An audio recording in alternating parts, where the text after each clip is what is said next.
Pinay pie or maruya for snacks. Hello guys, gawa ako ng butter ng maruya, isang itlog at isang powdered milk.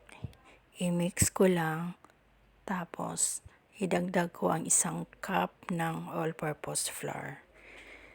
Pwede kahit anong klaseng flour or pwede ngang cornstarch, kung ano lang available sa inyo. Yan lang at ihalo ko at dinagdagan ko ng pakonti-konti ng tubig hanggang makuha ko ang consistency na gusto ko. Yung hindi malabnaw or hindi din sticky. Pwede din yung dagdagan ng cinnamon powder guys. Pero ako hindi ko na dinagdagan. Di ko na pala nilagyan yan ng asukal kasi yung saging na ginagamit ko ay hinog na, matamis na masyado. Kaya hindi ko na dinagdagan. At ito, nag-slit na ako ng isang maruya. 4 na slit ata ang ginawa ko dito para ma-form siya ng pinaypay. Dandahan ko lang siyang hiniwa kasi masyadong hinog na din. Ang kagandahan nitong saging na ito, kahit sobrang hinog na niya, medyo matigas pa din siya konti. Yan siya, dinadahan ko siyang islit.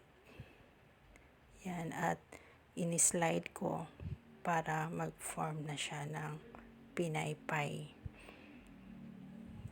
Ganyan lang guys. Ganyan lang ginagawa ko sa iba ding saging. Yan. Ito na 6. Nagpainit na ako dito ng kawali at nilagyan ko ng mantika. Kunti lang guys kasi mahal ang mantika. Kaya hindi ko na masyadong dinamihan. Yan. Kinamay ko lang pero naglinis ako niyan ha. Yan. Hindi ko na kayang kamayin yan kasi mainit na ang mantika. Kaya nagamit na ako ng tong. Dandahan ko siyang i-flip. Meron kasing isa dito na naputol. Ayaw talaga niyang sumama.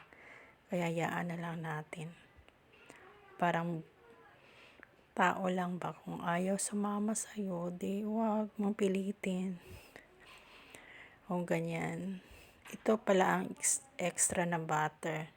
This time, nilagyan ko siya ng asukal kasi medyo matabang.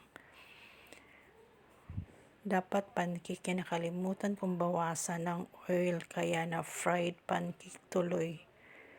Pero okay lang, kumakain din naman sila. Bye! Salamat!